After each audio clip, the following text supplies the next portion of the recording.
Did you know that your beauty gadgets like your electronic shaver, sonic brush, and LED mask may be killing your health? And no, it's not because they can cut you, it's because of the materials that are hidden deep inside these devices. Because most of us look at a $300 skin tool and only think it's innovation. We see only luxury. But as an industry investigator, I see something else. I see a ticking bomb of lead, cadmium, and mercury. That's because these gadgets are designed with a sealed battery that is literally meant to die in 2 years. And when it dies, that toxic cocktail doesn't just disappear. It enters a cycle what I call the toxic boomerang. And that's why today we are exposing the dark side of beauty tech. We're gonna follow that trail right from the bathroom bin to the landfill to the soil on our farms and right onto our dinner plates. Because you aren't just buying a gadget, you might be unknowingly ingesting its waste. So let's look at the math, the materials, and the truth behind that glow. So we've all got that drawer, right, where all our phone chargers go and die. But lately that drawer is changing. Just go and look at yours. Nestled between old mobile phone chargers, electric shavers that don't hold a charge, and those miracle LED wands from 3 Christmases ago. Now this isn't just any messy drawer. It's a microcosm of the fastest growing stream of waste on the planet. Globally in 2026, we are on track to dump over 69 million metric tons of electronics. And that number is too big to even imagine. For context, that is the weight of 9,000 Eiffel Towers being thrown away every 12 months.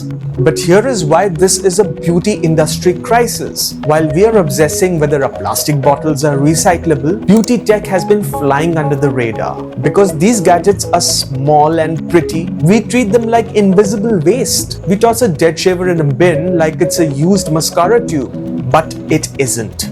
The tube of mascara is plastic and your shaver is a chemical plant. A mascara tube won't leach battery acid into the river, but your shaver will. Industry reports show that small equipment, including skincare tools, is now the biggest pile of the e-waste pie. We are talking about 20 million metric tons of small devices alone. The tragedy is that only 22% of these are recycled. And the rest, they're sitting in a landfill, breaking down in the sun and the rain. So as an investigator, I have to ask this. Why is this happening? Why do these expensive devices only last for 24 months? The answer is planned obsolescence. So most beauty tools are ultrasonically welded. They're glued shut with sound waves so that you can't open them. And they tell you it's waterproofing. But the real reason? It's so because you can't replace the battery inside. When that $5 lithium ion battery hits its limit, the entire device becomes a trash. And this is an economic and environmental malpractice. When you buy these tools, you become a shareholder in the 5 billion kilogram problem that the industry has no plan to clean up. They sold us the innovation, but they left us and the earth with trash. Now you might think, okay, it's a waste problem, but it's not my problem once it's in the bin. So imagine this, imagine a landfill, a mountain of discarded shavers and LED masks. Now imagine that land is eventually reclaimed for agriculture. And this is happening all over the world as cities expand. The soil over there isn't just dirt anymore. It's a cocktail of lead from those circuit boards and cadmium from those unreplaceable batteries. And when it rains, these heavy metals leak into the groundwater. They drink that water and soak up that lead and cadmium through their roots, stems, and fruits. And once they are ripe for consumption, they're shipped off to the markets and go straight into our kitchens and then eventually us. This is the toxic boomerang. You threw that gadget away after using it and making you look better, but it's coming back to you and making you feel worse. Let's look at the actual breakdown of these materials. First is lead, which is a neurotoxin. It stores itself in bones and then can affect your nervous system over a period of time. Second is cadmium, and this is linked to kidney dysfunction and bone demineralization. We are literally eating away our old beauty tech.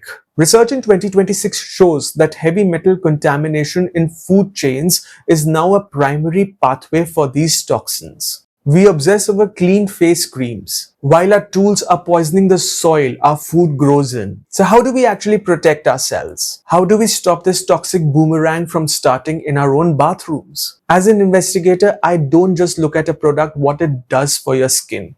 I look at its life cycle safety. To make this simple for you to do this at home, I've broken down the industry into 3 color zones: the red zone, the yellow zone, and the green zone.